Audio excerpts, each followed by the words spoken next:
0 viewers. Yay! I have a viewer! That's so exciting! Okay. Hello, viewer. Yay, there's one of you. That's exciting. Hi. Right, so I wrote Friends We Haven't Met, and I am a writer. I've been writing since before I could spell. This is my deal, and that's sort of the deal with this hangout, is that I'm going to be reading to you from my old journals, lots of handy little post-its, particularly amusing entries, although arguably they're all really amusing, if not entirely surreal. I do remember in school that everybody else seemed to have 2 or 3 journals by the end of the year, and I would have like 6 or 7. So I just want to say I think it's really awesome that little girls like imagining herself as a doctor. That's pretty cool. We need more of that. A few things that I noticed that trend in these is the insistence of getting people to guess my name. I have some very creative spellings. Like, I watched The Rocketeer. That doesn't really sound like a good movie for kids to watch. This is CBC News, and now we will have a weather, W-E-T-H-E-R, Ray, R-E-Y, port. 2 different words there. So I bro dinosaurs. I do. We're like this, me and dinosaurs. Here's an early story.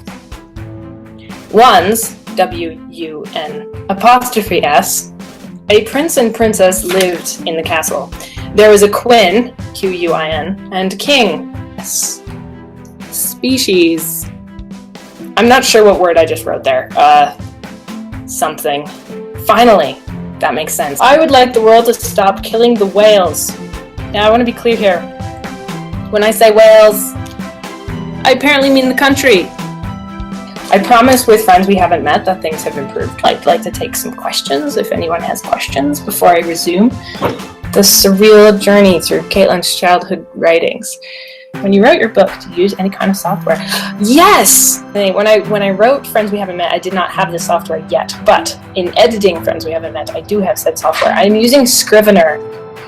My wife, who bought it for me, used it while she was going to school. She used it to write essays. The template that they have for writing books, they have chapter breakdown, they have character breakdown, they have plot points. You can save images into it for ideas of like settings or characters and stuff like that.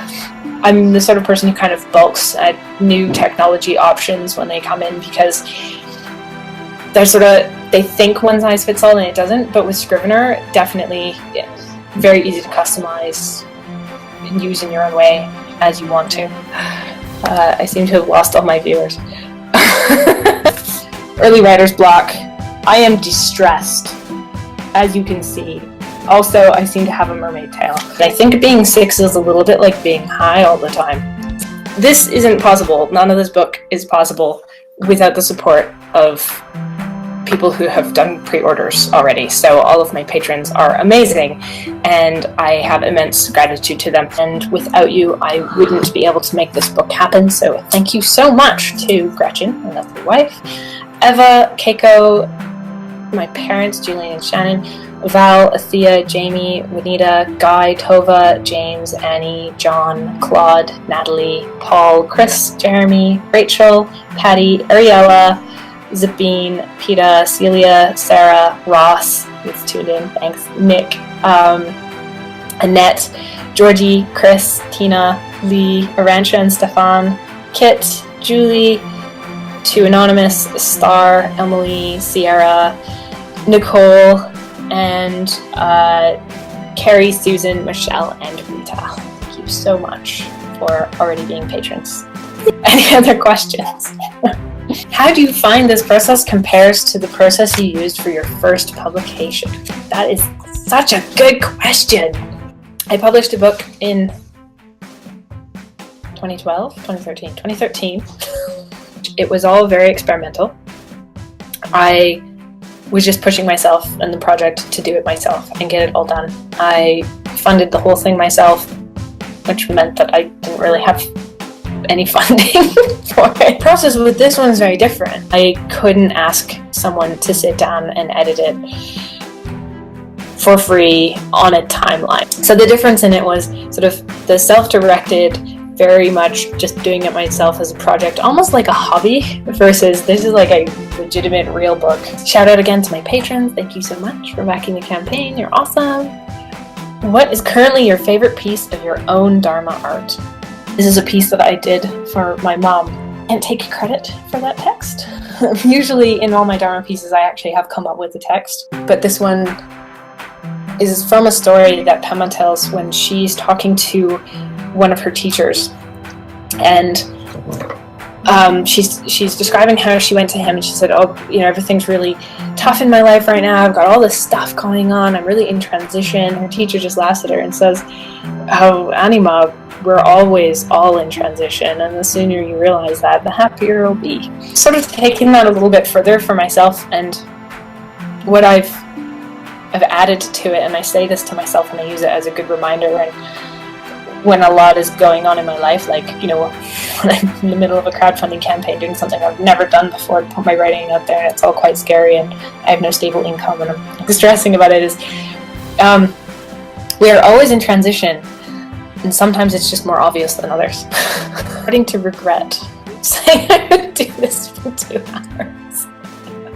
Tell us about growing up without television and how that influenced your choice to be a writer. I would say that growing up without television didn't necessarily influence my choice to be a writer, because my conscious memory of wanting to be a writer starts when I was like 4, and I don't think at 4 I had any idea that I didn't have a television.